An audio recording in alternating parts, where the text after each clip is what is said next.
ये कहानी आप ऑडियो एफएम पर सुन रहे हैं। इस कहानी के सभी पात्र और घटनाएं काल्पनिक है। ये बस लेखक की कल्पना मात्र है। इसका किसी भी व्यक्ति या घटना से कोई संबंध नहीं है। यदि किसी व्यक्ति से इसकी समानता होती है तो उसे मात्र एक संयोग कहा जाएगा। अगर आपको यह वीडियो अच्छा लगा है तो जल्दी से जल्दी लाइक करो, सब्सक्राइब करो। धन्यवाद। अध्याय 51 विश्व आत्मा कंपास। वर्तमान अनन्या ने गुलाबी रंग का चोंगसम पहना हुआ था और उसके गहरे काले लंबे बाल उसके कंधों पर बिखरे हुए थे। उसके सिर के ऊपर एक बड़ा सा धनुष भी था। उसके प्यारे चेहरे के साथ उसके कपड़े वाकई ताज़ा, साफ और परिष्कृत लग रहे थे और ये देखने में किसी दावत से कम नहीं था। ये क्या है जानू, इतने कम समय के लिए अलग रहने के बाद तुम अभी से मेरे बारे में सोचने लगी हो। अनन्या को ऐसे कपड़े पहने देखकर आदित्य उसे चिढ़ाने से खुद को रोक नहीं पाया।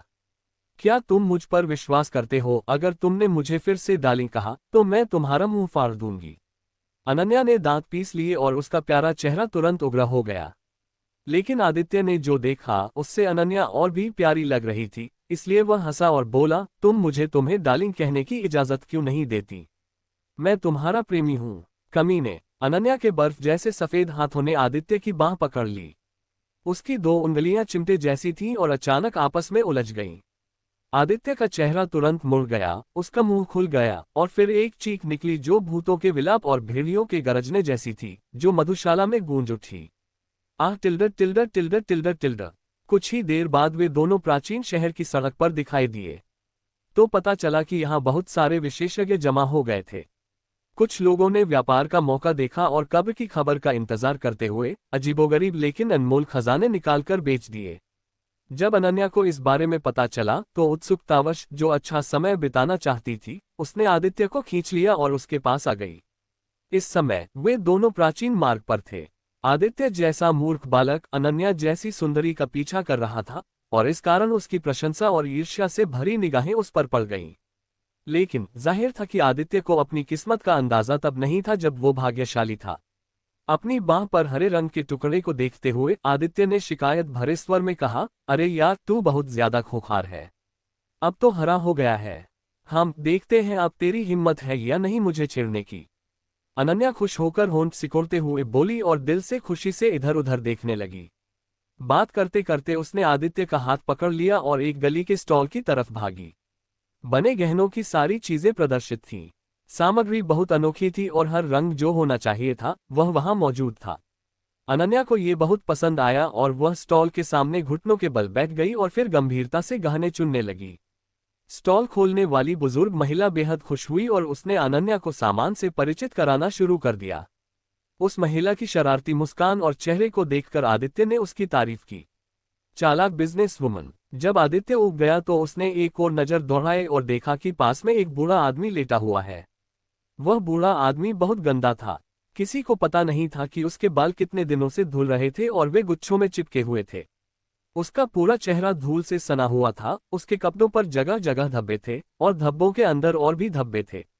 वह एक कपड़े का थैला लिए हुए था और उसके अंदर कोई अनजानी चीज उभरी हुई थी। उसकी पैंट का एक पैर लंबा था, दूसरा छोटा। उसने एक जोड़ी टूटे हुए जूते पहने हुए थे जिनके आगे से उसके पैर की उंगलियां दिख रही थीं, जबकि पीछे से उसकी एड़ी। उसकी दुकान दूसरे लोगों की तरह नहीं थी जो हर जगह विज्ञापन लगा रहे होते हैं, बल्कि वह वहां एक पैर दूसरे पर रखे लेटा हुआ था और किसी आलसी की तरह था। उसने इधर उधर घूम रहे ग्राहकों की तरफ देखा तक नहीं। यद्यपि वह बूढ़ा व्यक्ति कोई संपत्ति नहीं बेच रहा था, फिर भी उसके सामने रखे पुस्तकों के ढेर ने आदित्य का ध्यान आकर्षित किया। दरअसल ऊपर से देखने पर किताबें कुछ खास नहीं लग रही थीं। टूटी फूटी, जर्जर, घिसी पिटी थीं, यहाँ तक कि उन पर धूल की एक परत भी जमी हुई थी। आप किताब का नाम भी नहीं बता सकते थे।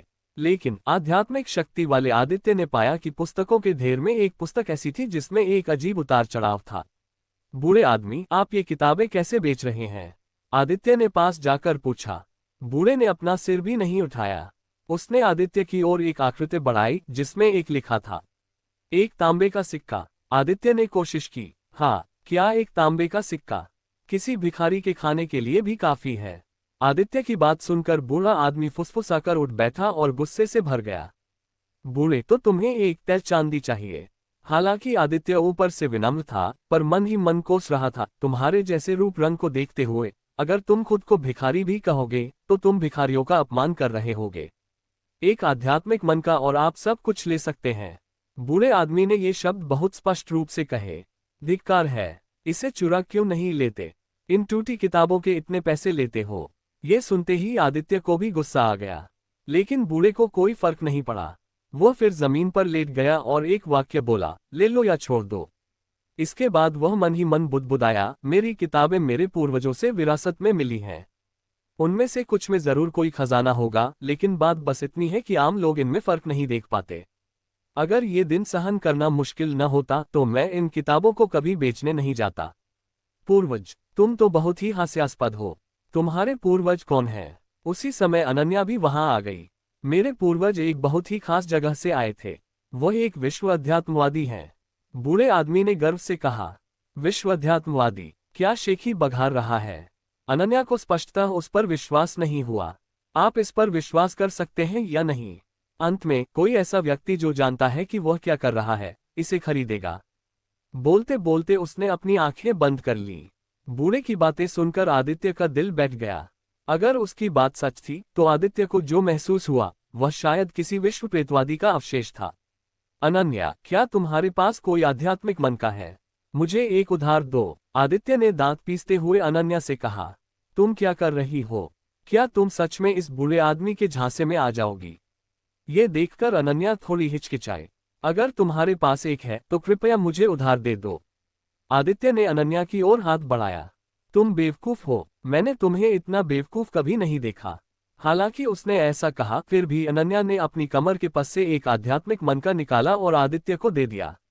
धन्यवाद। आदित्य ने आध्यात्मिक मनका लिया और उसे बूढ़े आदमी को दे दिया। बूढ़े आदमी, मैं आपकी किताबें खरीदूंगा। वाह, ये तो सचमुच एक आध्यात्मिक मनका है। आप तो बहुत अमीर युवती हैं। बूढ़े व्यक्ति ने आध्यात्मिक मनका उठाया और ध्यान से उसकी जांच करने लगा। काफी देर तक बाएं हाथ से मनके पर थपथपाने के बाद उसने उसे प्यार से गले लगा लिया। लगता है तुमने पहली बार आध्यात्मिक मनका देखा है ना? उत्साहित वृद्ध व्यक्ति को देखकर अनन्या बहुत नाराज हुई। उधर आदित्य कुछ नहीं बोला। उसने दर्जनों किताबों को सड़क पर बिकने वाले कपड़े में लपेटकर अपने कंधे पर रख लिया। हे छोटे भाई, तुम्हारी नजर तो कमाल की है। तुम्हारी तारीफ में मैं तुम्हें एक तोहफा दूंगा। लेकिन जैसे ही आदित्य जाने को तैयार हुआ, उस बूढ़े ने टूटे हुए कपड़े के थैले से कुछ निकाला। यह एक बैंगनी रंग की डिस्क थी। ये डिस्क एक खास तरह की लकड़ी से बनी थी। इसके चारों तरफ उत्तर, पूर्व, दक्षिण और पश्चिम लिखा हुआ था। बाएं और दाएं, जीवन और मृत्यु, सौभाग्य और दुर्भाग्य, ये सब लिखे हुए थे। लकड़ी की डिस्क के बीच में एक अजीब सा चिन्ह बना हुआ था। यह क्या है? अनन्या ने उसे पकड़ लिया और उत्सुकता से उसका मूल्यांकन किया। हे छोटी औरत, ये चीज काफी दूर से आई है। ये विश्व अध्यात्मवादियों के लिए जरूरी है। ये जीवन और मृत्यु, सौभाग्य और दुर्भाग्य की भविष्यवाणी कर सकता है। इसे विश्व आत्मा कंपास कहते हैं। बूढ़े आदमी ने ऐसे कहा जैसे उसे इसके बारे में सब कुछ पता हो। ओह, ये तो अविश्वसनीय है। आप इस चीज का इस्तेमाल कैसे करते हैं? अनन्या ने गंभीरता से पूछा। ये तो विश्व अध्यात्मवादियों के लिए है, तो मुझे कैसे पता? हे, तुम दोनों इसे खुद पढ़ो। उम्मीद है फिर मिलेंगे। बूढ़े ने अपनी सूखी दाढ़ी को छुआ और आंखें घुमाई, मानो उसे डर हो कि आदित्य अपनी खरीदारी से मुकर जाएगा। फिर वह पलटा और भाग गया। देखो, मैं जानती थी कि वह ठग है। बूढ़े आदमी के टूटते तारे जैसे कदम देखकर अनन्या ने गुस्से से पैर पटक दिए। अध्याय 52, गुप्त आत्मा तकनीक। टूटी हुई पुस्तकों को कपड़े के साथ उठाते हुए आदित्य खुशी खुशी शराबखाने में वापस लौट आया। अब अनन्या न तो नाराज थी और न ही मुंह फुला रही थी, बल्कि उसके चेहरे पर एक प्यारी सी मुस्कान थी और वह खुश भी थी। अरे, क्या तुम्हें इन सड़ी किताबों के ढेर में कोई खजाना मिल गया? कमरे में दाखिल होते ही अनन्या मुस्कुराए और बोली, तो अभी तो आप एक्टिंग कर रहे थे। अनन्या का अजीब व्यवहार देखकर आदित्य समझ गया कि वह जानबूझकर ऐसा व्यवहार कर रही है। उसे आदित्य के इरादे साफ पता चल गए। अगर तुम कुछ न कहते और उसे एक आध्यात्मिक मनका दे देते तो वह बूढ़ा जरूर उसकी कीमत बढ़ा देता। अगर मैं तुम्हारा विरोध न करता तो तुम्हें वह इतनी आसानी से कैसे मिल जाता? ठीक है, तुम्हें क्या खजाना मिला? जल्दी करो और मुझे दिखाओ। अनन्या बहुत अधीर हो गई और उसने आदित्य के कंधे से किताबें उतार दी। ढेर में पड़ी किताबों में से आखिरकार उसे एक किताब मिल ही गई। वह किताब भी धूल से सनी हुई थी, लेकिन जाहिर है बाकी किताबों से अलग थी। किताब भले ही जर्जर थी, फिर भी उसमें कोई दरार नहीं थी। उसे देखकर ही ऐसा लग रहा था जैसे उसमें कोई सजावट नहीं है। आदित्य के हाथों में उसे लग रहा था कि किताब में लिखी सामग्री खास है। आदित्य ने अपने हाथ से किताब पोंछी और धूल साफ होने के बाद कुछ शब्द दिखाई दिए। गुप्त आत्मा तकनीकें। अनन्या ने सीक्रेट स्पिरिट टेक्निक्स वाला नोट पकड़ा। थोड़ी देर उसे बारीकी से साफ करने के बाद वह थोड़ा चौंकते हुए बोली, अगर ये सीक्रेट स्पिरिट टेक्निक्स असली है तो तुमने काफी मुनाफा कमाया है। हालांकि ये गुप्त आध्यात्मिक तकनीकें केवल आत्मिक शक्ति वाले लोग ही इस्तेमाल कर सकते हैं, लेकिन बाजार में इनकी कीमत 1000 आध्यात्मिक मानकों से कम नहीं है। अजीब है, उस बूढ़े ने इतनी अच्छी चीज किताबों के नीचे क्यों छिपाई होगी? मुझे पता है, उस बूढ़े को पढ़ना नहीं आता होगा। इतना महंगा। अनन्या की बातें सुनकर आदित्य पहले तो चौंका, लेकिन उसके बाद उसे बहुत खुशी हुई। इसका मतलब था कि इस बार उसने एक बहुत बड़ी डील हासिल कर ली है। लेकिन आइए एक उदाहरण के तौर पर एजियो ड्रैगन स्कूल के एक मुख्य शिष्य को ले जिसके पास आत्मिक शक्ति है। हालांकि उसके पास आत्मिक शक्ति है, लेकिन उसके पास साधना विधियां नहीं है। अगर आप उसे यह गुप्त आत्मिक तकनीकें बेचें तो वह और भी ज्यादा कीमत देगा, क्योंकि यह एक अनमोल खजाना है जिसकी मांग बहुत है, फिर भी इसकी बिक्री कम है। अनन्या ने ऐसे कहा जैसे उसे खुद पर गर्व हो। हाँ, जब मैं इसका इस्तेमाल कर लूंगा तो क्या इसे बेचकर मैं बहुत कुछ नहीं कमा लूंगा? आदित्य बेहद खुश था। 1000 आध्यात्मिक मन के शायद उसे सीधे मूल क्षेत्र में पहुंचा सकते थे। ये गुप्त पुस्तक आत्मिक शक्ति के लिए कुछ नियंत्रण तकनीकें मात्र है, न कि विश्व आत्मवादी के लिए साधना विधियां। अगर आप सचमुच स्पिरिट फॉर्मेशन की शक्ति को समझ सकते हैं और वर्ल्ड स्पिरिटिस्ट बन सकते हैं, तो उस समय कई स्कूल आपको अपने साथ जुड़ने के लिए कहेंगे। स्कूल आपको जो दान देंगे वह आपको एक सच्चा अमीर व्यक्ति बनाने के लिए पर्याप्त होगा। क्या आप जानते हैं कि एजियो ड्रैगन स्कूल में हमारे विश्व स्पिरिटिस्ट को कितना मिलता है? कितना? हर महीने उसे एक गहन मन का मिलता है। एक गहन मन का 1000 मूल मनकों के बराबर होता है, और एक मूल मन का 1000 आध्यात्मिक मनकों के बराबर होता है। यानी हर महीने उसे एजियो ड्रैगन स्कूल से 10 लाख आध्यात्मिक मन के मिल सकते हैं। अनन्या ने समझाया, हे भगवान, हर महीने 10 लाख आध्यात्मिक मन के, ये तो अविश्वसनीय है। आदित्य हमेशा के लिए स्तब्ध रह गया। आज उसके लिए एक आध्यात्मिक मन का पहले से ही बेहद कीमती था। उसने 10 लाख के बारे में सोचने की भी हिम्मत नहीं की थी। फिर भी उस विश्व प्रेतवादी ने इसे अनिच्छा से ही स्वीकार किया। अगर उसकी नज़र हमारे एजियो ड्रैगन स्कूल के खजानों पर न होती तो वह एजियो ड्रैगन स्कूल में अतिथि एल्डर नहीं होता। खजाने? कौन से खजाने? आदित्य उत्सुकता से भर गया। क्या आप आध्यात्मिक औषधि पर्वत में स्थित 1000 हड्डियों वाले कब्रिस्तान के बारे में जानते हैं? लोगों ने अनुमान लगाया था कि उस 1000 हड्डियों वाले कब्रिस्तान में खजाने हैं, और वह विश्व प्रेतात्मवादी उन्हीं खजानों के लिए यहाँ आया था। अनन्या ने समझाना जारी रखा, तो ये वही जगह है। आदित्य एक बार फिर दंग रह गया। उसने कभी सोचा भी नहीं था कि उस अंधेरे और डरावने जंगल में खजाने होंगे। लेकिन कुछ सोच विचार के बाद उसे यह बात समझ में आ गई। आखिरकार आज जो आत्मिक शक्ति उसके पास थी वह उसके जन्म के साथ नहीं आई थी। वह उसे 1000 हड्डियों वाले कब्रिस्तान से मिली थी। इसलिए उसे लगा कि शायद 1000 हड्डियों वाले कब्रिस्तान में सचमुच खजाने हैं। क्या हुआ? तुम्हारे चेहरे पर ऐसा भाव क्यों है? कुछ नहीं। आदित्य ने जल्दी से अपना सिर हिलाया। वह अनन्या को नहीं बता सकता था कि वह 1000 हड्डियों वाले कब्रिस्तान में फंस गया था। वहां एक चमकता हुआ बूढ़ा आदमी देखा था और वहां से उसे आत्मिक शक्ति भी मिली थी, है ना? ये बहुत ही अजीब था, इसलिए आदित्य आसानी से दूसरों को नहीं बता सकता था।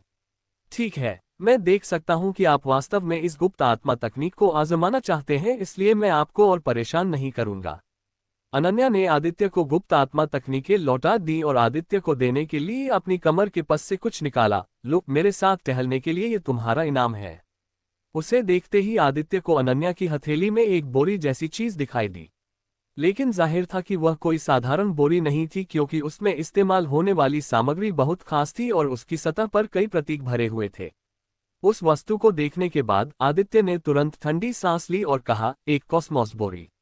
Cosmos sack. हालांकि यह सैक आकार में बड़ा नहीं था, फिर भी इसमें आकाश और पृथ्वी समाये हुए थे।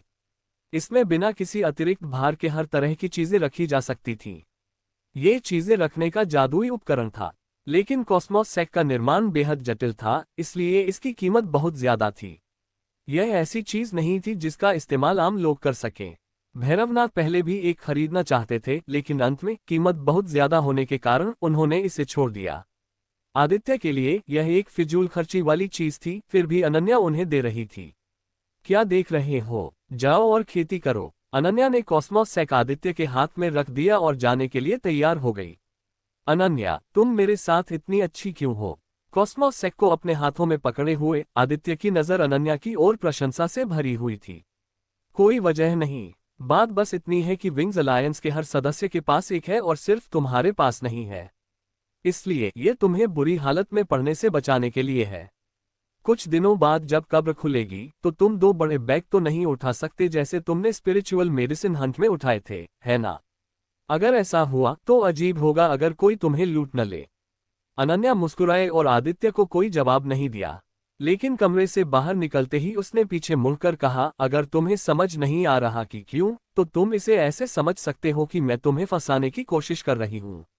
इतना कहकर अनन्या चली गई। धीरे धीरे बंद होते दरवाजे को देखकर आदित्य के दिल में एक गर्माहट सी दौड़ गई।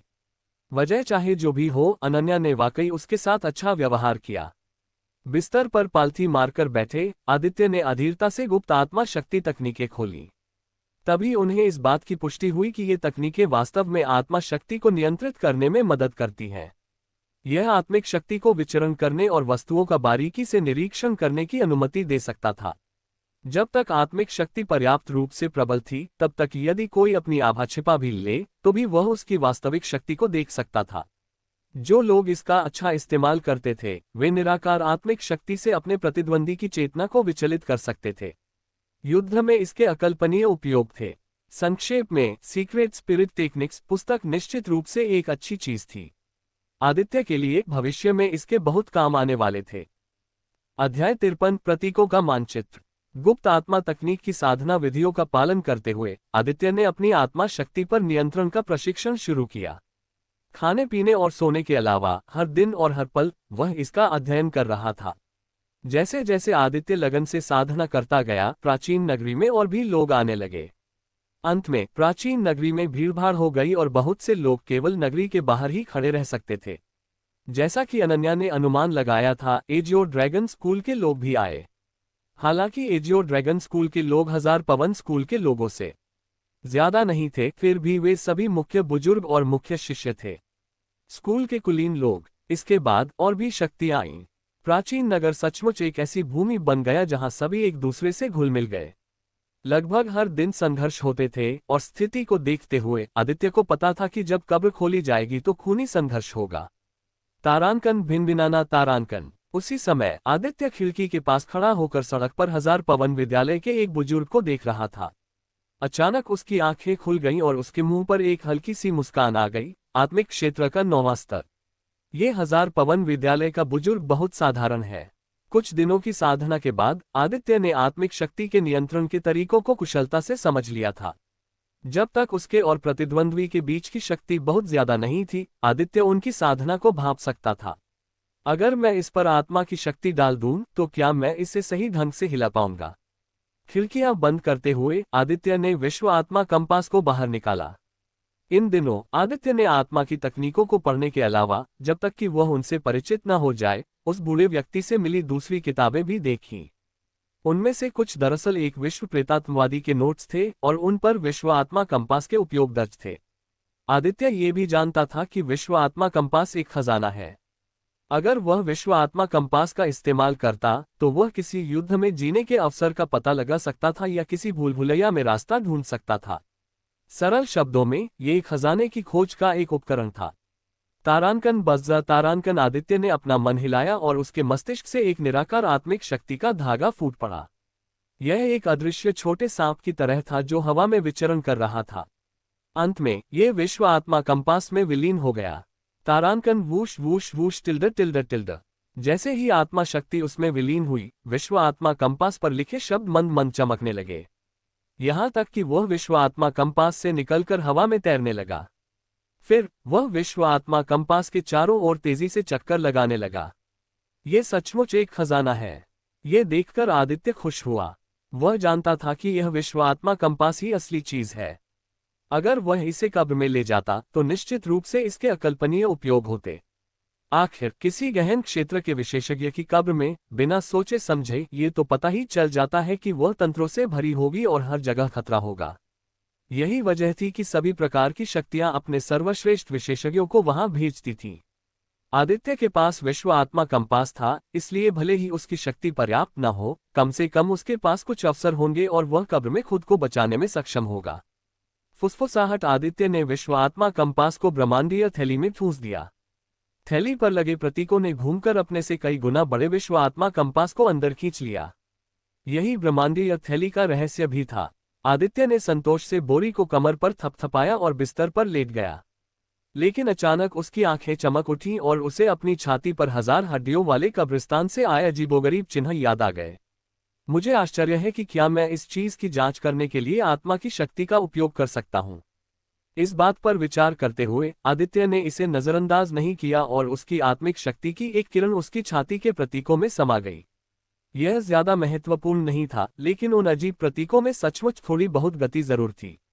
ये देखकर आदित्य तुरंत उठ खड़ा हुआ और अपने मस्तिष्क में स्थित आध्यात्मिक शक्ति को नियंत्रित करने लगा। उसने उसे लगातार अपनी छाती पर भेजा और उसी क्षण उसकी छाती पर चिपके हुए अजीबोगरीब चिन्ह उसके कपड़ों से होते हुए बाहर तैरने लगे। आदित्य के सामने यह एक विशाल चित्र बन गया। आदित्य की अनंत आत्मिक शक्ति के प्रभाव में प्रतीकों से बना ये चित्र धीरे धीरे घूमने लगा। हालांकि यह जटिल था, फिर भी आदित्य समझ गए कि यह एक मानचित्र था। क्या यह संभव है कि 1000 हड्डियों वाले कब्रिस्तान में सचमुच खजाने हों? ये 1000 हड्डियों वाले कब्रिस्तान को खोलने का नक्शा होगा। आदित्य बेहद उत्साहित था। इससे कमोबेश यही लग रहा था कि ये अजीबोगरीब चिन्ह न सिर्फ उसके लिए नुकसानदेह थे, बल्कि शायद उसके लिए अच्छी किस्मत भी रहे होंगे। तारांकन बज्जा तारांकन, लेकिन जैसे ही नक्शा आकार लेने वाला था, आदित्य के मस्तिष्क में दर्द की एक लहर प्रवेश कर गई और उसने अपनी आत्मिक शक्ति पूरी तरह से खर्च कर दी। लगता है अगर मुझे यह नक्शा पढ़ना है तो मुझे बहुत प्रबल आत्मिक शक्ति की आवश्यकता होगी। अपने दुखते मस्तिष्क की मालिश करते हुए आदित्य उदास नहीं हुआ, बल्कि मुस्कुराया। आज उसकी फसल बहुत ज्यादा थी। कोई भी अगर उस नक्शे के बारे में सोचे जो उसे उसके शरीर में छिपे खजाने तक ले जा सके, तो वह रोमांचित हो जाएगा। अपनी आत्मिक शक्ति के पुनः प्राप्त होने की प्रतीक्षा करने के बाद आदित्य ने उसका उपयोग अपने डेंटियन पर करने का प्रयास किया। वह उसमें छिपी चीजों को जानने के लिए बहुत उत्सुक था। दानतियन के चारों ओर मानो एक दीवार सी लग गई थी और उसकी आत्मिक शक्ति के लिए उसमें प्रवेश करना असंभव था। इस परिणाम से पहले तो आदित्य उदास हुआ, लेकिन जल्द ही वह बेहद खुश हो गया।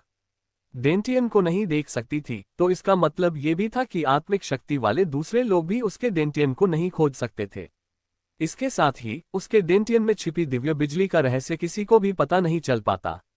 उसका मूड बहुत अच्छा था, इसलिए आदित्य शराबखाने से बाहर निकलकर थोड़ी देर आराम करना चाहता था। लेकिन आगे बढ़ने से पहले ही उसे गालियों की एक श्रृंखला ने आकर्षित कर लिया। चोरी कर रहे हो? देखते हैं अब भी चोरी करते हो या नहीं। साला भिखारी, मार मार कर मार डालूंगा। एक गली में 2 हटे कट्टे लोग एक गिरोह बनाकर एक आदमी को पीट रहे थे। वह घने बालों वाला, फटे पुराने कपड़ों वाला एक भिखारी था। आदित्य शुरू में इन बातों से परेशान नहीं होना चाहता था, लेकिन उस भिखारी पर बड़े लोगों की मार का कोई असर नहीं हुआ।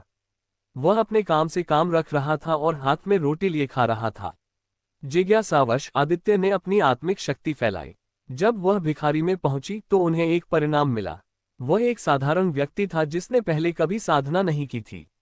लेकिन एक सामान्य व्यक्ति का शरीर इतना अच्छा कैसे हो सकता है? रुको, यह महसूस करते हुए कि कुछ गड़बड़ है, आदित्य ने उन्हें रोकने के लिए कहा। किसी के चिल्लाने की आवाज सुनकर दोनों लोग भी जल्दी से रुक गए। खासकर जब उन्होंने आदित्य का रूप देखा। उन्हें लगा कि वह एक संस्कारी व्यक्ति है, इसलिए उनका व्यवहार बहुत विनम्र था।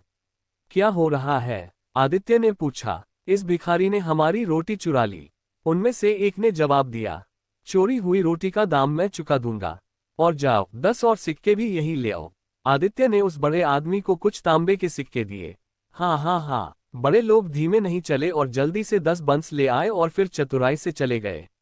उस क्षण गली में केवल आदित्य और भिखारी ही बचे थे। आदित्य ने भिखारी का विस्तार से मूल्यांकन किया। उसे एहसास हुआ कि उसकी उम्र ज्यादा नहीं थी। वह अधेड़ उम्र का लग रहा था और उसकी आंखों के भाव बेजान थे, मानो वह भ्रमित हो।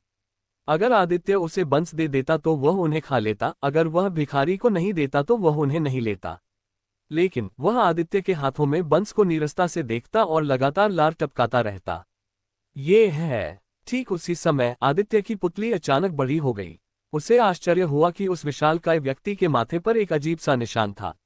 अगर इसे निशान कहा जाए तो भी यह ठीक नहीं लगता, क्योंकि ऐसा लग रहा था जैसे ये स्वर्ग से लाया गया हो और मांस से उगाया हो। उन्होंने इसे विचित्र इसलिए कहा क्योंकि इसका आकार अजीब था। यह आग के गोले जैसा था और लोगों को ऐसा एहसास होता था मानो यह भी जल रहा हो।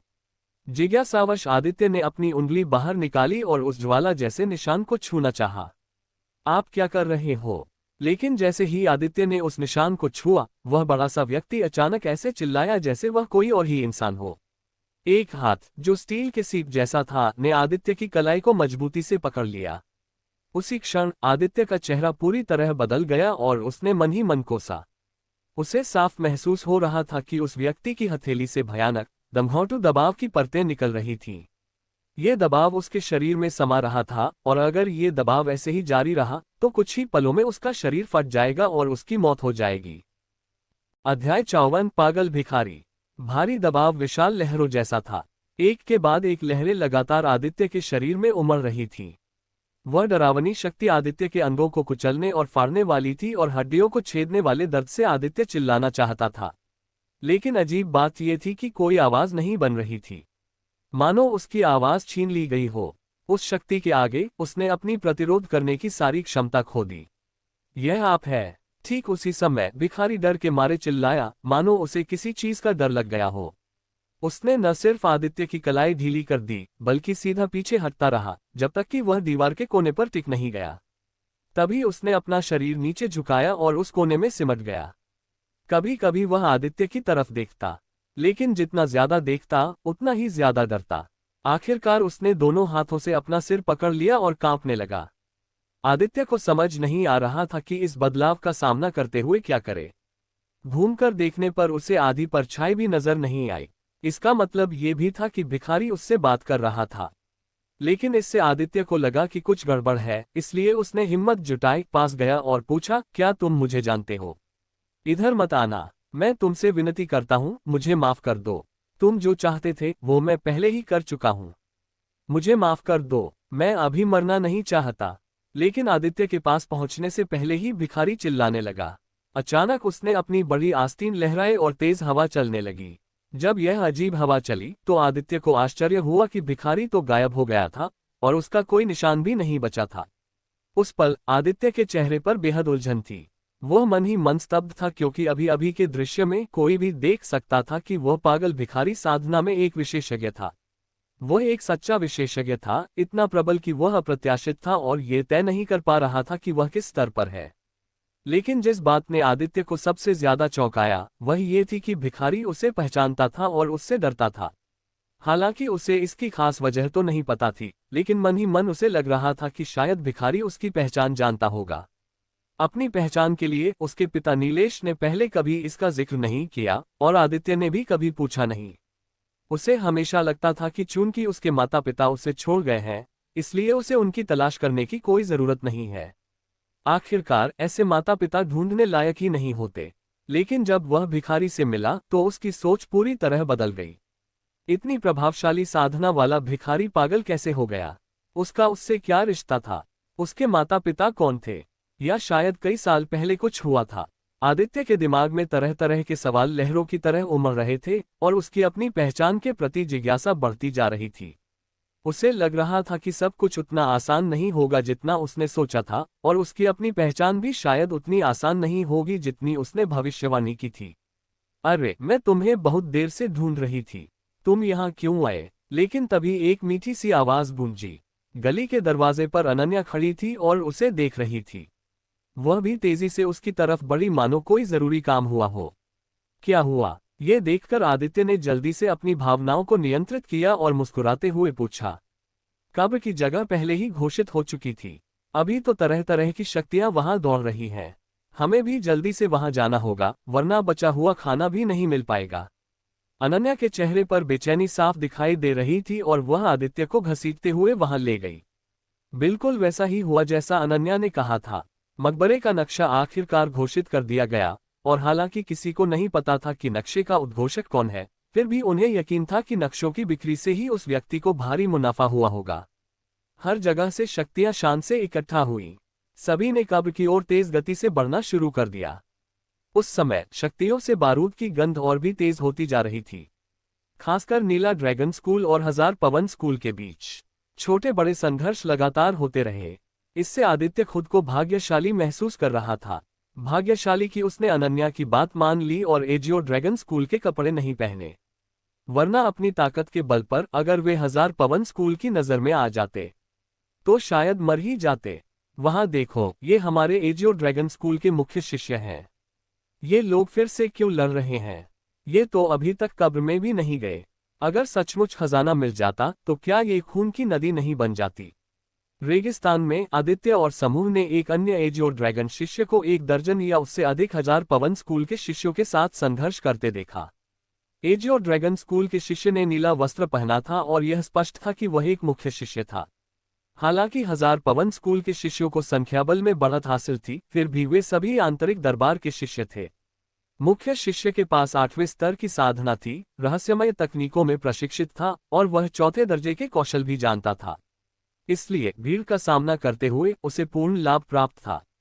बहुत जल्दी उसने हजार पवन शिष्यों के समूह को हरा दिया और कई दर्शकों की प्रशंसा बटोरी। हे, लगता है हमारे एजियो ड्रैगन स्कूल का चुनाव सही था। कुलीनों को भेजना बेकार सैनिकों को भेजने से कहीं बेहतर है। एजियो ड्रैगन स्कूल के शिष्य होने के नाते जब वे अपने स्कूल को जीतते हुए देखते थे तो उन्हें हमेशा बहुत ताजगी महसूस होती थी।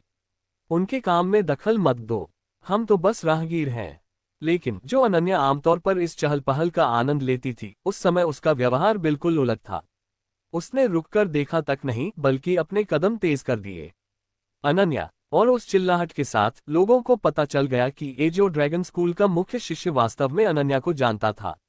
उस आवाज को सुनकर अनन्या ने रुकने का सोचा ही नहीं। उसने अपनी गति बढ़ा दी, लेकिन वह व्यक्ति भी तेजी से अनन्या के पास आ गया और उसके सामने रुक गया। ये वास्तव में तुम ही हो अनन्या? जब मैंने तुम्हें बुलाया तो तुमने पीछे मुड़कर भी क्यों नहीं देखा? उस मुख्य शिष्य ने मुस्कुराते हुए कहा। तो ये सीनियर जो है, आपसे यहाँ मिलना कैसा संयोग है? अनन्या ने नाटक करते हुए कहा। अरे, इतना विदेशी बनने की जरूरत नहीं है। तुम मुझे भाई राघव कह सकते हो, सब ठीक रहेगा। उस मूल शिष्य के चेहरे पर एक शैतानी मुस्कान थी, साथ ही उसकी चोर नजरें बेचैनी से अनन्या के शरीर को घूर रही थीं। उसी क्षण विंग्स अलायंस के लोगों ने कोसा। कोई भी बता सकता था कि मुख्य शिष्य अनन्या के खिलाफ साजिश रच रहा था। अगर कोई और होता तो विंग्स अलायंस उसे रोक लेता। शायद वे उसे सबक सिखाने के लिए हमला भी कर देते। लेकिन न सिर्फ उनका सामना उसी स्कूल के एक शिष्य से था, बल्कि वह एक मूल शिष्य था। उनके जैसे लोगों के लिए विंग्स अलायंस के सदस्यों में कमोबेश एक डर था। आखिर एक मुख्य शिष्य बनने के लिए उनकी शक्ति बहुत प्रबल होनी चाहिए। उन्हें मनुष्यों के भीतर का अजगर भी कहा जा सकता था। स्कूल में उनका स्थान बहुत ऊंचा था और आमतौर पर जब वे आंतरिक दरबार के शिष्य किसी मुख्य शिष्य से मिलते तो उन्हें उनके पास जाकर उनका सम्मान करना पड़ता था। वे उन्हें अपमानित करने का साहस कैसे कर सकते थे? अनन्या, तुम भी तो यहाँ गहन क्षेत्र विशेषज्ञ की समाधि के लिए आए हो, है ना? अपने पहनावे को देखकर तुम्हें बेवजह की परेशानियों का डर लग रहा होगा, लेकिन डरने की कोई जरूरत नहीं है। मेरे पीछे आओ और मैं गारंटी देता हूं कि कोई तुम्हें परेशान नहीं करेगा। बोलते हुए मुख्य शिष्य बेशर्मी से मुस्कुराया और अपना गंदा हाथ अनन्या को गले लगाने के लिए बढ़ाया। उस आदमी की गति भी बहुत तेज थी। उसने अनन्या को प्रतिक्रिया करने का कोई मौका ही नहीं दिया और जाहिर है कि वह अनन्या का थोड़ा बहुत फायदा उठाना चाहता था। अध्याय 55। मुझे आदित्य कहा जाता है।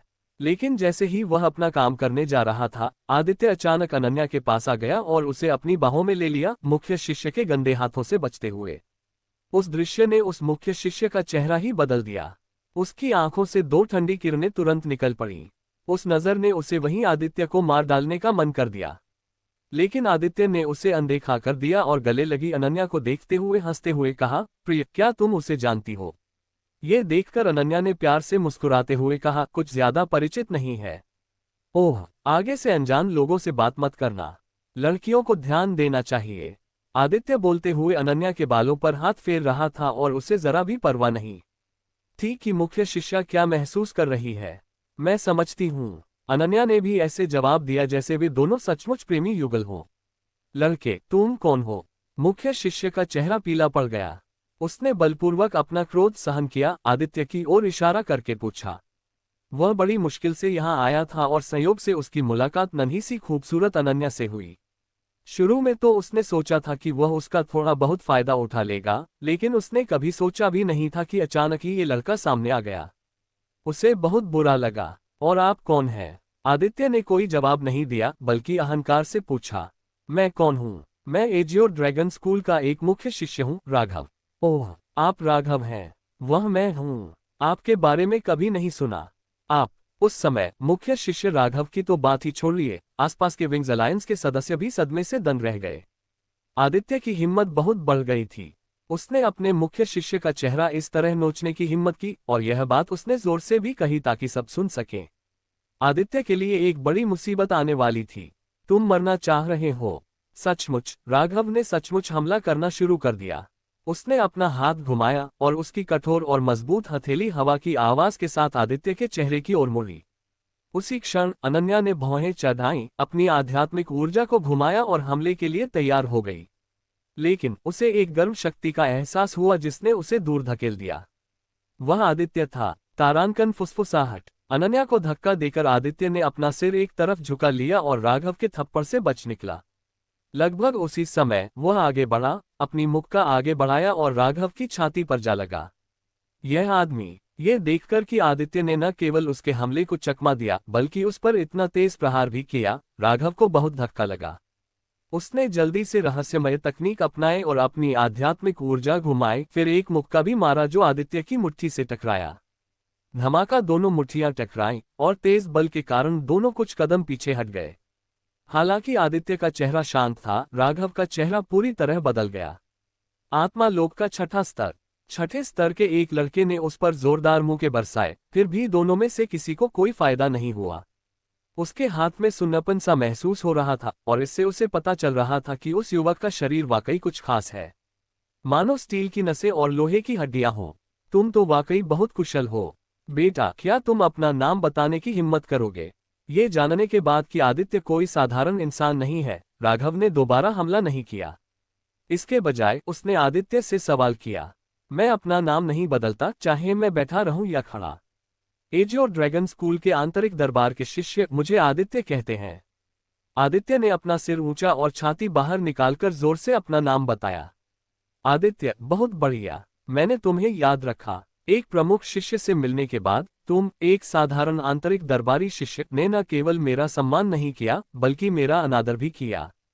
बेहतर होगा कि तुम मुझे फिर कभी अपने पास न आने दो, वरना मैं तुम्हें इसके परिणाम भुगतने पड़ेंगे। ठंडे स्वर में ये शब्द कहने के बाद राघव ने आदित्य को गुस्से से घूरा और फिर जल्दी से चला गया। आदित्य, तुम बहुत प्रभावशाली हो। राघव एक प्रमुख शिष्य है जिसने रहस्यमय तकनीकों में साधना की है और उसके पास आत्मिक क्षेत्र के 8वें स्तर की शक्ति है। तुमने उसके एक भूसे को बलपूर्वक झेला और तुम्हें कोई चोट भी नहीं लगी। मैं, तेजस, सचमुच तुम्हारी प्रशंसा करता हूँ। आदित्य, हमारे विंग्स अलायंस में भी आपकी ताकत निश्चित रूप से शीर्ष 10 में हो सकती है। मैं, युग, भी आपकी प्रशंसा करता हूँ। आत्मिक शक्ति सचमुच प्रबल है। आदित्य, जब तुम भविष्य में और अधिक विकसित होगे तो हम भाइयों को मत भूलना।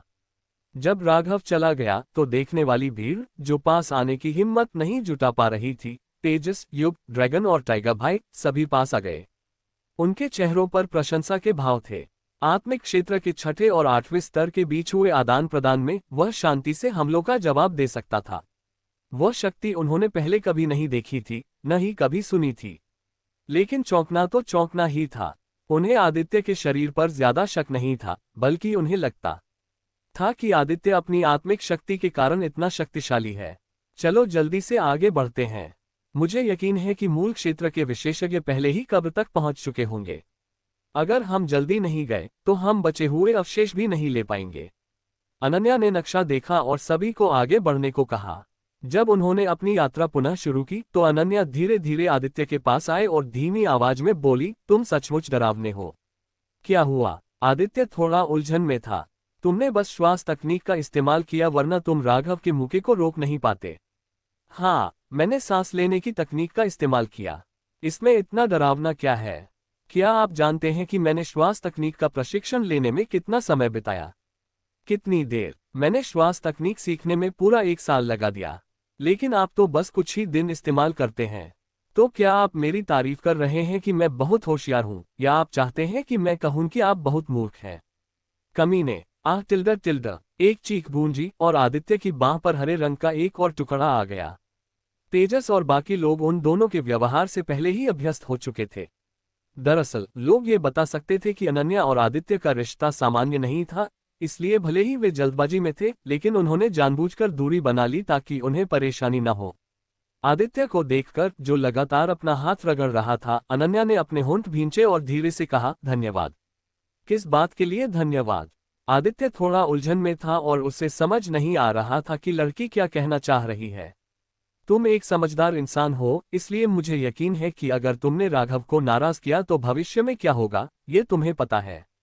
लेकिन फिर भी तुमने मेरी मदद करने का फैसला किया। मैं क्या कह रहे हो? बेतुकी बातें मत सोचो। याद रखो, सिर्फ कोई खास शिष्य ही नहीं, अगर कोई आपसे ज्यादा ताकतवर इंसान भी तुम्हें धमकाना चाहे, तो मैं बिना किसी हिचकिचाहट के तुम्हारे सामने खड़ा रहूंगा और उसे सबक सिखाने में तुम्हारी मदद करूंगा।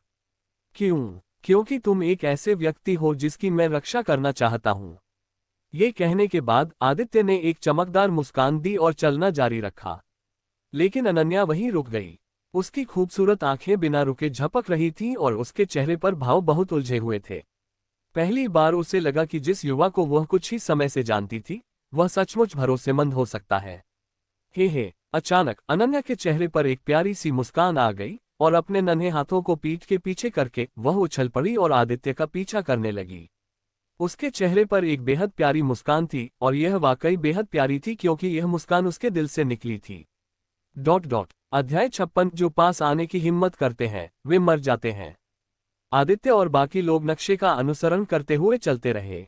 अंततः आकाश में अंधेरा छाने से पहले वे तथाकथित मकबरे पर पहुंच गए।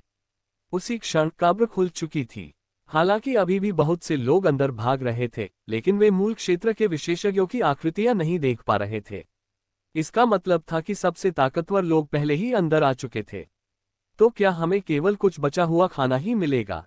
ये दृश्य देखकर कई लोग निराश हो गए। अगर हम जल्दी से अंदर नहीं गए, तो मुझे डर है कि हमें चावल का एक दाना भी नहीं दिखेगा।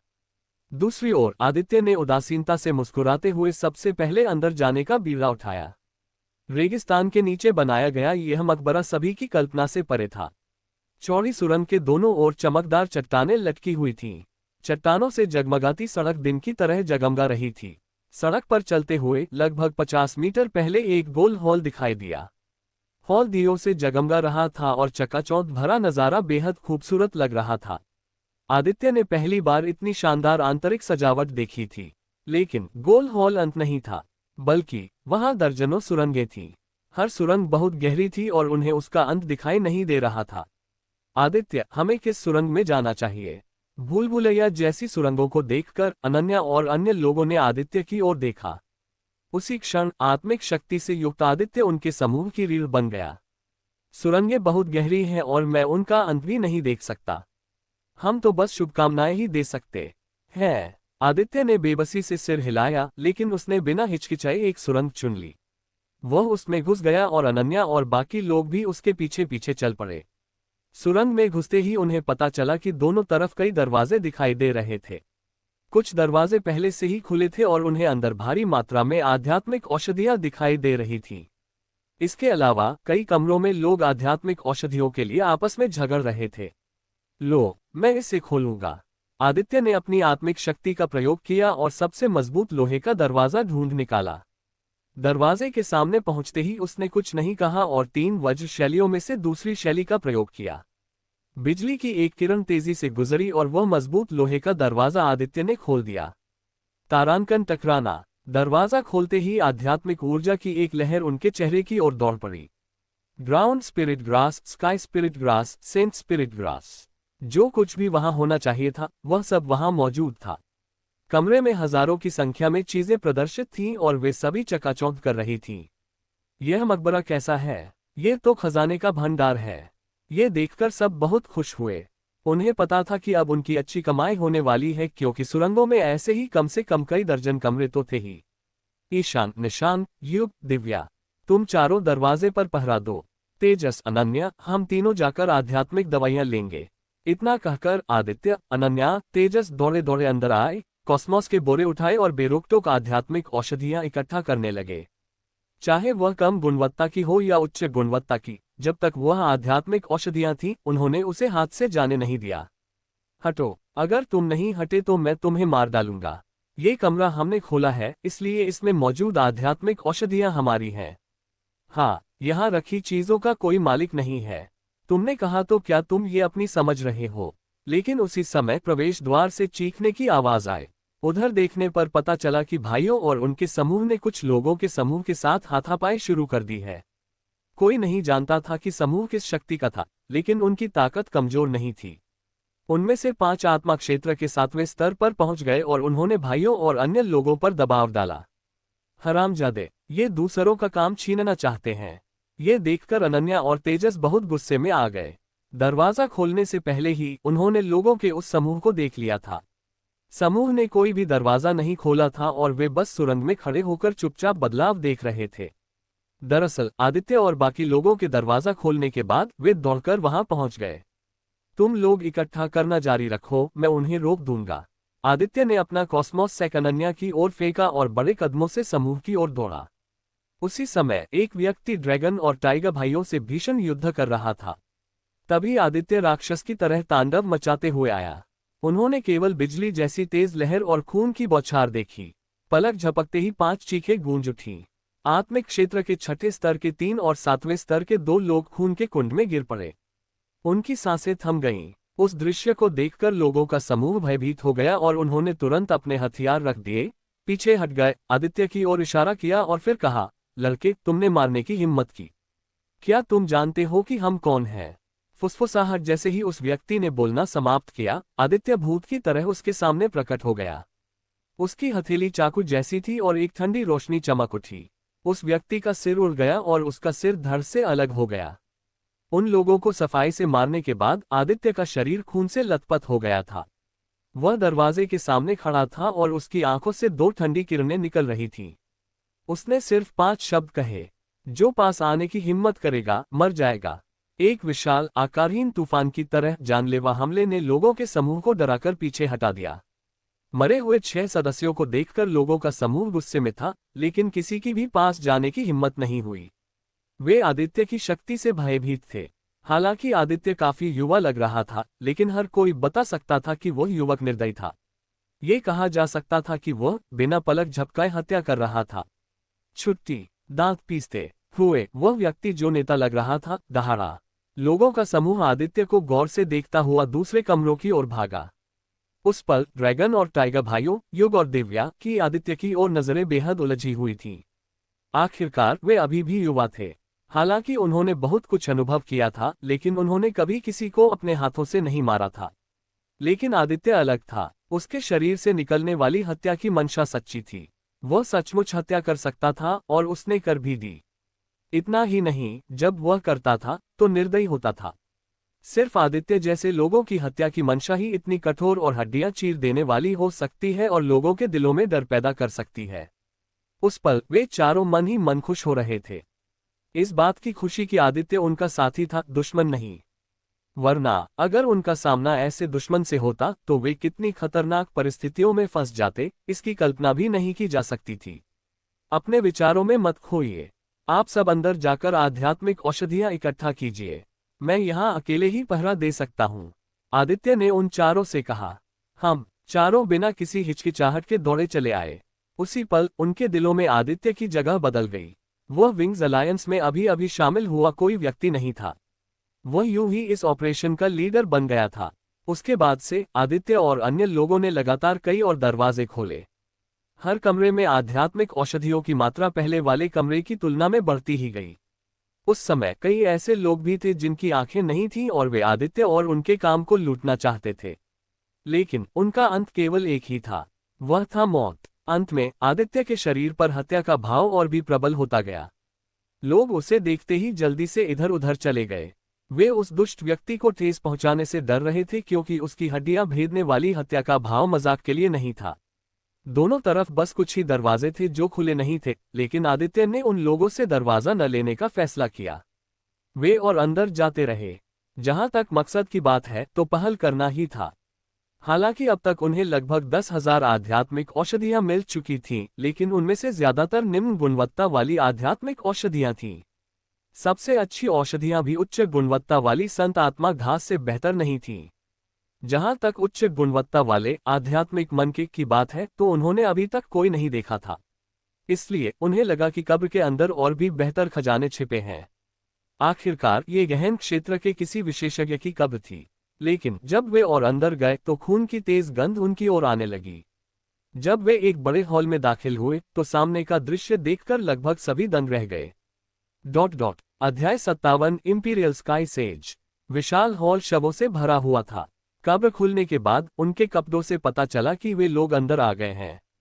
उन शवों के चारों ओर मानव आकार के कई राक्षस थे, इसीलिए उन्हें मानव आकार के राक्षस कहा जाता था। वे बेहद बदसूरत थे। उनका खूनी रूप किसी ऐसे इंसान जैसा था जिसने अपनी खाल उतार दी हो, और वे बेहद डरावने थे। उनके शरीर पर एक योद्धा साधक की आभा थी। सबसे कमजोर साधक 6ठे स्तर पर था, लेकिन कुछ ऐसे भी थे जो आत्मिक क्षेत्र के 9वें स्तर तक पहुंच गए थे। उसी समय अजीबोगरीब राक्षस बड़े बड़े दांतों से शवों का मांस नोच रहे थे। वे भयंकर जानवरों से भी ज्यादा डरावने और निर्दयी थे। सबसे खास बात यह थी कि राक्षसों की संख्या सैकड़ों में थी। उन्होंने हॉल के ज्यादातर हिस्सों पर लगभग पूरी तरह कब्जा कर लिया था। इसके अलावा अगर समूह हॉल के एक हिस्से से दूसरे हिस्से में जाना चाहता तो उन्हें ज्यादा सफलता नहीं मिलती जब तक कि वहां मूल क्षेत्र के विशेषज्ञ या आत्मा क्षेत्र के 9वें स्तर के विशेषज्ञ न हो। ये खूनी लाशें हैं। असल में बहुत सारी खूनी लाशें हैं। ये बहुत क्रूर है। उसी क्षण अनन्या ने अपना मुंह हाथ से ढक लिया। उसकी खूबसूरत आंखें चौड़ी हो गईं और उनमें अतुलनीय आश्चर्य भर गया। अनन्या, तुम इन चीजों को पहचानती हो? आदित्य को भी यह बेहद परेशान करने वाला लगा। अपनी आत्मिक शक्ति के अवलोकन से उन्होंने पाया कि लगभग बिना त्वचा के राक्षस का शरीर मानव शरीर से कुछ अलग नहीं था, जिसका कमोबेश यही मतलब था कि राक्षस मानव से विकसित हुए थे। दुनिया में एक जहर है जिसे रक्त जहर कहते हैं। ये रक्त जहर कई हजार अजीबोगरीब जहरों से बनता है। अगर कोई व्यक्ति जहर निगल लेता है और उसे इलाज नहीं मिलता तो 1 घंटे के भीतर उसकी चेतना चली जाती है। उसके बाद से वह न तो मरता है और न ही सड़ता है, और वह एक ज़ॉम्बी जैसा हत्या का हथियार बन जाता है, क्योंकि बदलने के बाद उसकी बाहरी त्वचा उतर जाती है और सिर्फ खून और मांसपेशियां ही बचती हैं। इसीलिए उसे रक्तशव कहा जाता है। अपनी कब्र को लूटे जाने से बचाने के लिए कुछ लोग इस जहर का इस्तेमाल करके खूनी लाशें बनाते हैं और फिर उन्हें अपनी कब्र में डाल देते हैं। लेकिन मैंने कभी सोचा भी नहीं था कि इस जगह पर इतनी सारी खूनी लाशें होंगी। इस कब्र का मालिक थोड़ा ज्यादा ही क्रूर है। अनन्या का वर्णन सुनकर सबने राहत की सांस ली। जीवित इंसानों को ऐसे राक्षसों में बदलने के उनके तरीके वाकई बहुत निर्दयी थे। तो फिर अनन्या, क्या तुम इन चीजों की विशेषताएं जानती हो? आदित्य और बाकी लोग हॉल के बाहर खड़े थे और साफ था कि रक्तशव उन्हें देख सकते थे, लेकिन उन्होंने उन पर हमला नहीं किया। फिर भी ये साफ था कि हॉल में मौजूद लोगों को रक्तशवों ने मार डाला था। इसलिए आदित्य को लगा कि चूंकि रक्तशव पूरे इंसान नहीं थे, इसलिए उनमें जरूर कोई कमजोरी होगी। रक्तशवों की न तो आंखें होती हैं और न ही चेतना। उनमें बस मारने की इच्छा होती है और वे अपनी सूंघने की शक्ति से यह पता लगाते हैं कि यह भोजन है या वे उनकी ही प्रजाति के हैं। उसी प्रजाति के अलावा कोई भी जीव जो उनकी सूंघने की सीमा के पास जाता है, वे उसका बेरहमी से वध कर देते हैं। अनन्या ने कहा, आपने कहा कि वे दुश्मन और सहयोगी के बीच अंतर करने के लिए गंध का उपयोग करते हैं। आदित्य की आंखें चमक उठीं। हाँ, अनन्या ने सिर हिलाकर जवाब दिया। अगर ऐसा है तो मेरे पास एक तरीका है। आदित्य मुस्कुराया और बोला, कौन सा तरीका? उसकी बात सुनकर सभी भावुक हो गए। शुरुआत में तो उनके सामने एक रास्ता ही नहीं था, लेकिन अगर आदित्य के पास वाकई कोई रास्ता होता तो उनके लिए बेशक ढेर सारे खजाने इंतजार कर रहे होते। ये तो बस एक विचार है। ये काम करेगा या नहीं, इसके लिए मुझे प्रयोग करना होगा। तुम लोग यहीं मेरा इंतजार करो। ये कहकर आदित्य हॉल में दाखिल हुआ। उसने रहस्यमयी श्वास तकनीक का इस्तेमाल किया और सीधे एक रक्तशव की ओर दौड़ा, जो आत्मा क्षेत्र के 6ठे स्तर पर था। तारांकन वहुआ तारांकन। जैसे ही आदित्य उस रक्तशव के 10 मीटर के दायरे में पहुंचा, उसने एक जानवर जैसी चीख मारी। अपने दांत दिखाते हुए वह अचानक आदित्य की ओर ऐसे झपटा जैसे कोई भूखा बाघ भोजन की ओर झपटा हो।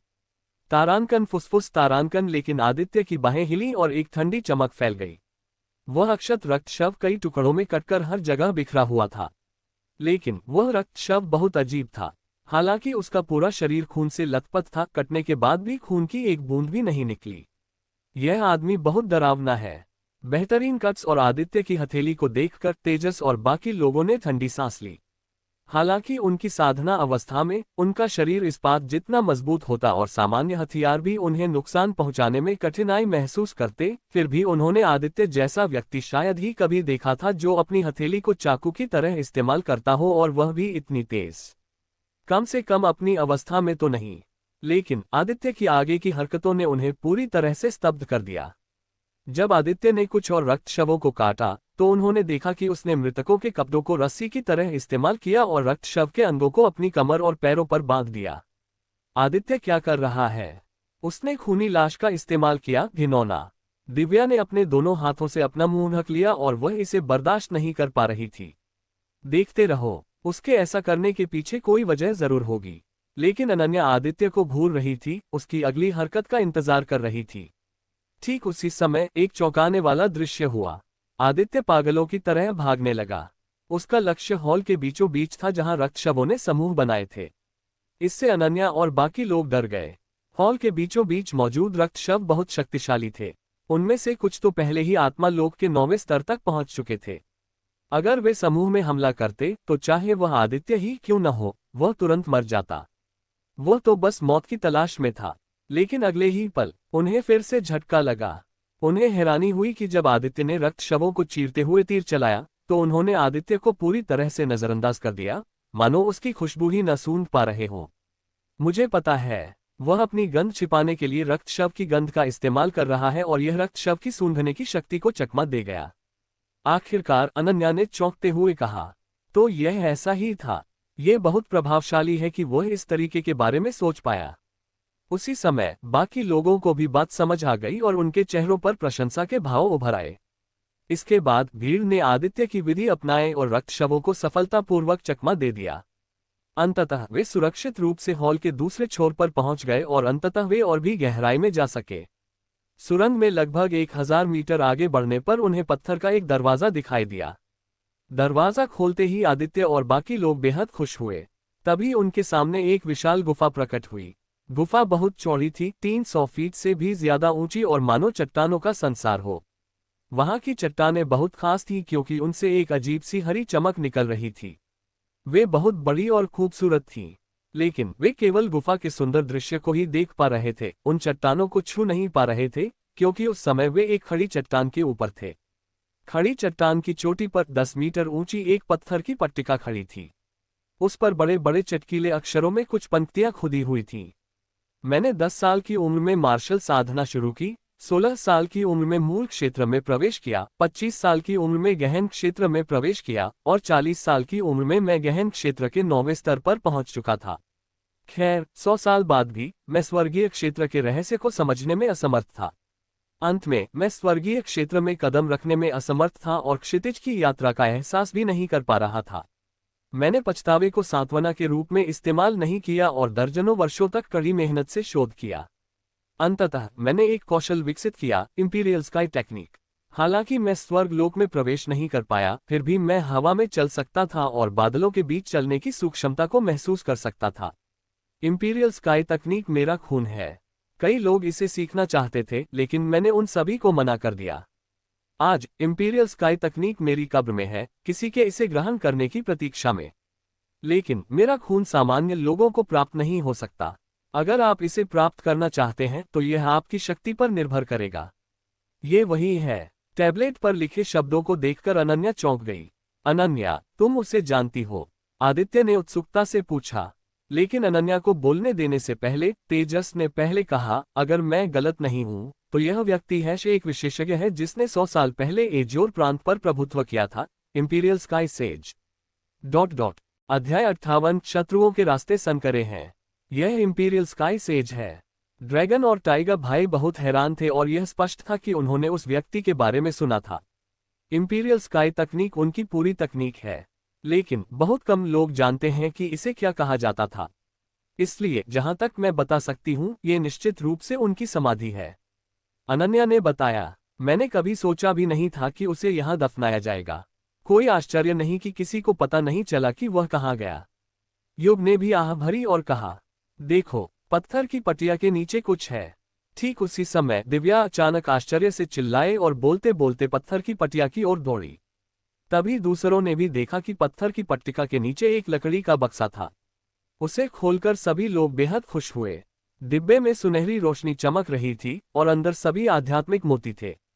हालांकि डिब्बा बड़ा नहीं था, आध्यात्मिक मोतियों का आकार छोटा था। यानी डिब्बे में कम से कम 100 आध्यात्मिक मोती थे। 100 आध्यात्मिक मोतियों का मतलब था कि हर कोई लगभग 1 दर्जन मोती पा सकता था, इसलिए इस बार उन्होंने अच्छी खासी कमाई की। लेकिन जैसे ही भाई और बाकी लोग आध्यात्मिक मनकों को बांट रहे थे, आदित्य चट्टान के अंत की ओर चला गया और नीचे देखने लगा। वह खुद को भौहें चढ़ाए बिना नहीं रह सका। चट्टान काफी नीचे तक जाती थी, लेकिन चट्टान के किनारे कई बेलें नीचे की ओर झुकी हुई थीं। वे सीधे धुंध में से होकर वहां गायब हो गईं। धुंध ने सब कुछ ढक लिया था और वह नीचे की दुनिया नहीं देख पा रहा था। लेकिन आदित्य को छुपकर एहसास हो रहा था कि उस धुंध के नीचे हत्या के इरादे छिपे हुए थे। इंपीरियल स्काई तकनीक एक अनोखी तकनीक है। इंपीरियल स्काई सेज इसका इस्तेमाल रोजाना हजारों मील हवा में चलने के लिए करते थे। हालांकि वे स्वर्गलोक में नहीं गए थे, फिर भी उन्हें स्वर्गलोक की गरिमा प्राप्त थी। ये वाकई उनकी प्रशंसा करने पर मजबूर करता है। लेकिन दुख की बात है कि शाही आकाश ऋषि का चरित्र बड़ा विचित्र था। न केवल वह किसी शक्ति में शामिल नहीं हुआ, बल्कि उसका एक भी मित्र नहीं था। हालांकि कई युवा कुलीन उसके शिष्य बनना चाहते थे, लेकिन सभी को एक ही परिणाम मिला, वह था इनकार। तो इंपीरियल स्काई तकनीक सैकड़ों सालों से लुप्त हो चुकी है। कुछ लोगों का अनुमान है कि इंपीरियल स्काई तकनीक को रैंक 7 का कौशल माना जाता है। लेकिन आपको ये जानना जरूरी है कि हमारे एजियोर प्रांत में सबसे अच्छे कौशल केवल रैंक 6 वाले ही होते हैं और हमारे एजियोर ड्रैगन स्कूल में तो रैंक 6 भी नहीं है। इस बार अगर कोई इंपीरियल स्काई तकनीक सफलतापूर्वक प्राप्त कर लेता है तो हम सचमुच बड़ी कमाई कर लेंगे। लेकिन मुझे कहना होगा, इस बार हम सचमुच बहुत भाग्यशाली हैं कि हम गलती से शाही आकाश ऋषि की समाधि में प्रवेश कर गए। लेकिन अफसोस की बात है कि हमारी ताकत ही काफी नहीं है और यह सौभाग्य हमारे कंधों से ही गुजर गया। धुंध को देखते हुए अनन्या की आंखें चमक उठीं और उसने पछतावे से अपने होंठ भींच लिए। क्या ये शाही आकाश ऋषि वास्तव में इतना शक्तिशाली है? आदित्य ने कभी उसका नाम भी नहीं सुना था। अचानक उसे लगा कि वह एक बेचारा सा लड़का है जो किसी वीरान गांव में पला बड़ा है और कुछ नहीं जानता। दूसरी ओर अनन्या और बाकी लोग शहर में पले बड़े रईसों जैसे थे। हालांकि उनकी उम्र में ज्यादा अंतर नहीं था, लेकिन अपने आसपास के लोगों से प्रभावित होने के कारण उनके अनुभव भी उससे ज्यादा व्यापक थे और सच तो यही था। उस समय एजियोर प्रांत के नंबर 1 विशेषज्ञ के रूप में क्या आपको लगता है कि यह सिर्फ एक मजाक था? अगर शाही आकाश ऋषि की कब्र फैल गई तो ये पूरे एजियोर प्रांत को झकझोर देने के लिए पर्याप्त होगी।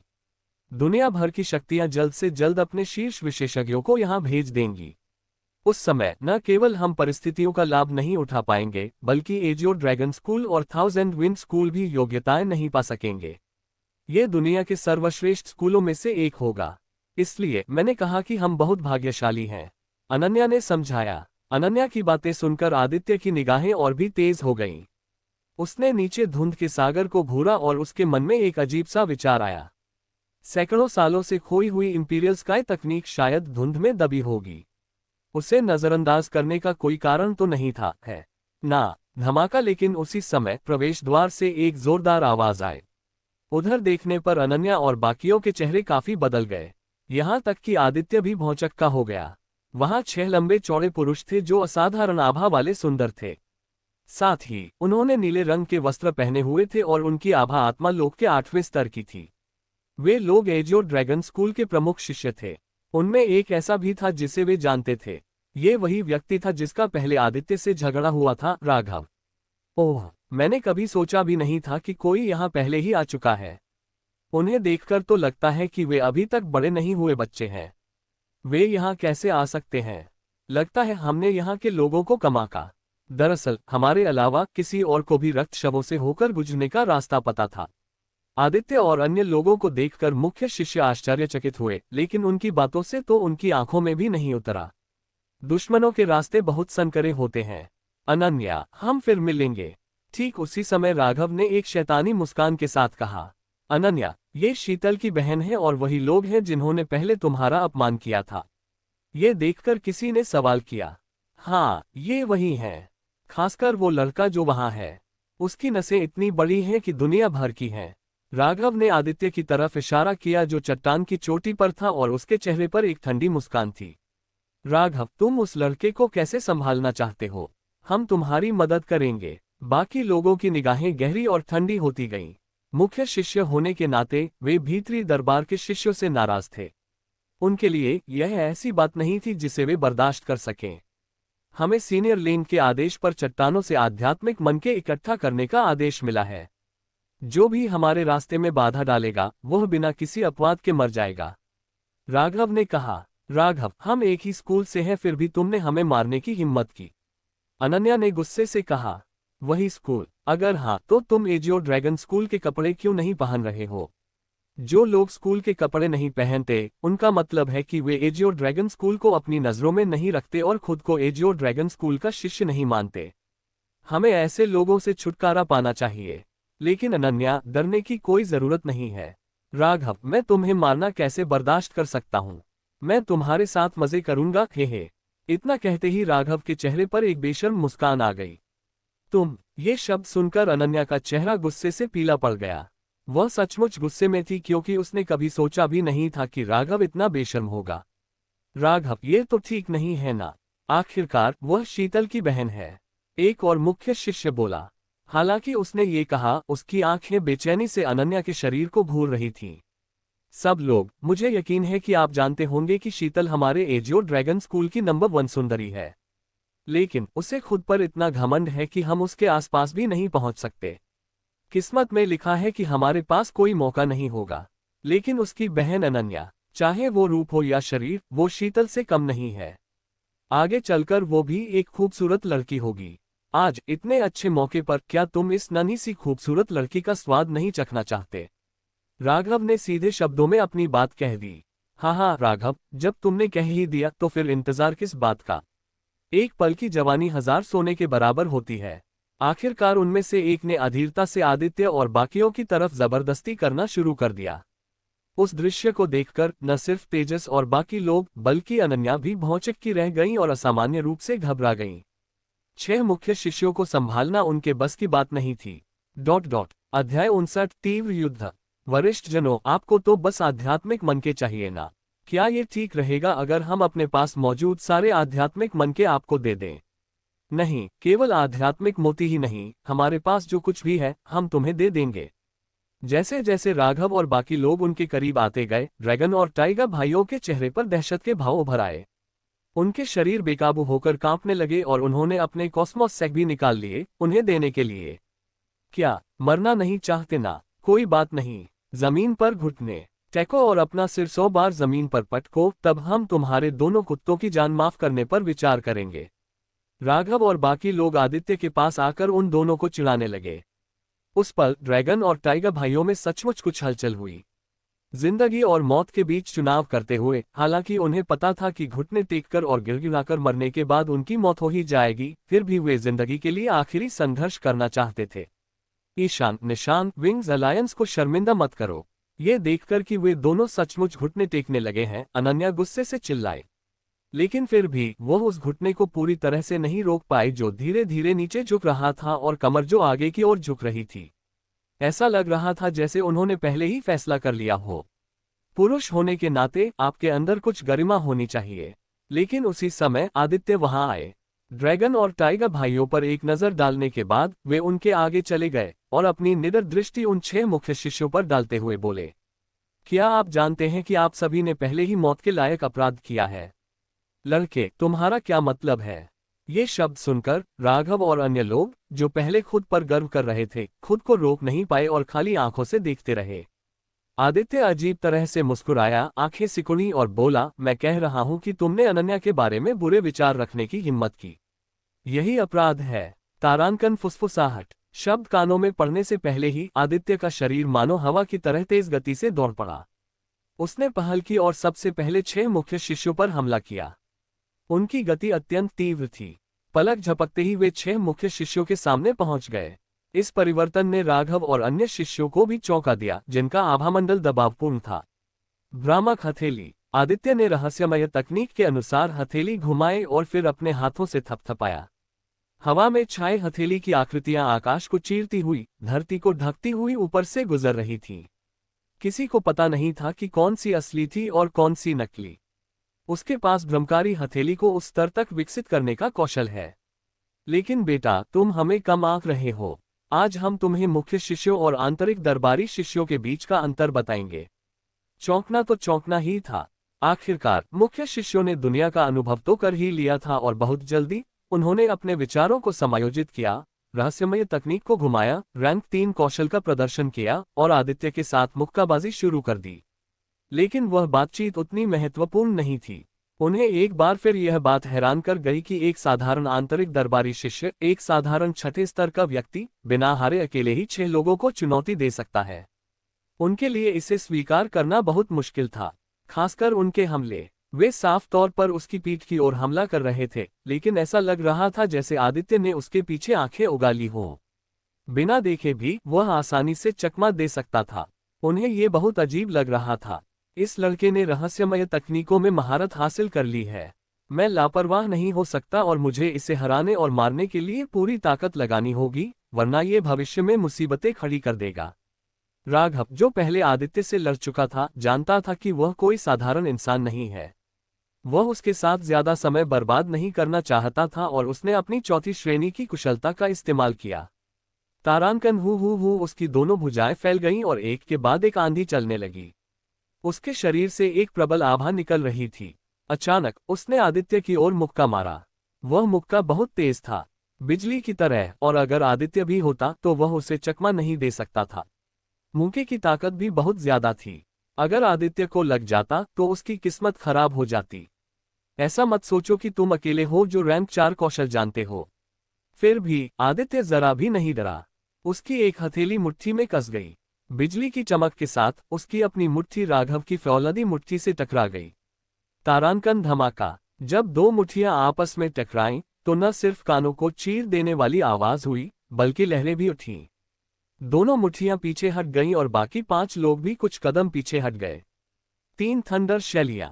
ये लड़का वास्तव में हमारे एजियो ड्रैगन स्कूल के रैंक 4 कौशल का उपयोग कर सकता है। हमें हाथ मिलाकर आज ही इस व्यक्ति को खत्म कर देना चाहिए।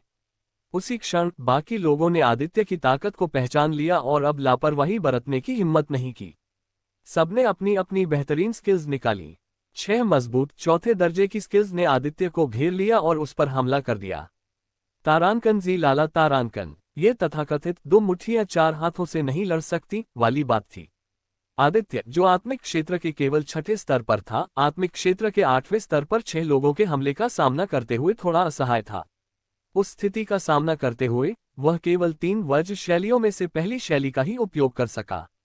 उसने पूरी गति से राघव और अन्य के आक्रमणों को चकमा दिया। लेकिन जिनकी आंखें थीं, वे बता सकते थे कि आदित्य एक कठिन परिस्थिति में फंस गया था। आदित्य, मैं आकर तुम्हारी मदद करूंगी। ठीक उसी समय अनन्या दृढ़ता से आगे आए। उस पल उसके शरीर से जैद जैसी चमक निकल रही थी। हर वार और अंदाज से हवा हिल जाती थी। वह रैंक 4 का एक हुनर भी जानती थी। मैं भी आऊंगा। उसके बाद तेजस भी युद्ध में कूद पड़ा। हालांकि उसे रहस्यमय तकनीकों की साधना नहीं आती थी, फिर भी वह रैंक 4 का एक कौशल जानता था और उसका काफी कुशलता से इस्तेमाल कर सकता था। हालांकि वे मूल शिष्य थे, लेकिन उनके पास केवल आत्मिक क्षेत्र के 8वें स्तर की साधना ही थी। इसलिए अनन्या और तेजस के शामिल होने के बाद आदित्य का दबाव वास्तव में कम हो गया। ऐसी स्थिति में आदित्य ने पलटवार किया और राघव पर कई भयंकर प्रहार किए। आदित्य के दबाव में आकर मुख्य शिष्य राघव धीरे धीरे पीछे हटने लगा और पूरी तरह से आदित्य के दबाव में आ गया। धमाका। आखिरकार बिजली की चमक के साथ आदित्य का मुक्का राघव की छाती पर लगा। उस मुख्य शिष्य की छाती कांप उठी और वह 50 फीट दूर उड़ गया। सीने में दर्द महसूस करते हुए राघव ने दर्द से मुंह बनाया। वह खड़ा होना चाहता था, लेकिन उसे एहसास हुआ कि उसमें इतनी ताकत नहीं है। आदित्य के एक ही वार से वह बुरी तरह घायल हो गया। सबसे भयानक बात यह थी कि आदित्य धीरे धीरे उसकी ओर बढ़ रहा था। हर कदम पर उसका दिल जोर से कांप उठता था, मानो ये आदित्य के नहीं बल्कि मृत्यु के देवता के कदम हो। यह आदमी, यह इतना ताकतवर कैसे है?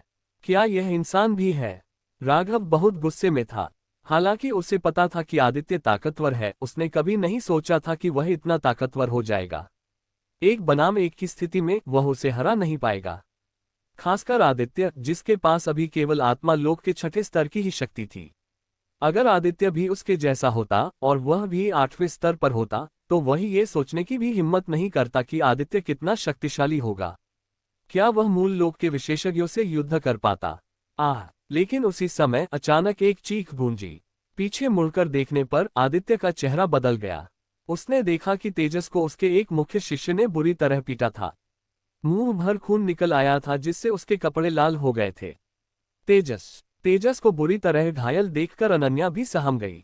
ठीक उसी समय बाकी पांचों लोग एक साथ आगे बढ़े और चारों तरफ से हमला करने की शक्ति का इस्तेमाल करते हुए 5 गंदे हाथ एक साथ अनन्या की ओर बढ़े। जिस जगह से वे हमला कर रहे थे वह अनन्या के शरीर का वर्जित क्षेत्र था। MGA अध्याय 60 थर्ड थंडर स्टाइल मरना। उस दृश्य को देखकर आदित्य का चेहरा एकदम बदल गया। वह बेहद उदास और ठंडा हो गया। उसने ऊपर देखते हुए फुफकार मारी और दहाड़ा, फिर उसके शरीर से बिजली की किरणें फूट पड़ी। बिजली के सांप बाहर निकल आए और मानो साकार हो गए हों, जैसे कि वे आदित्य के शरीर के चारों ओर लिपट गए हों।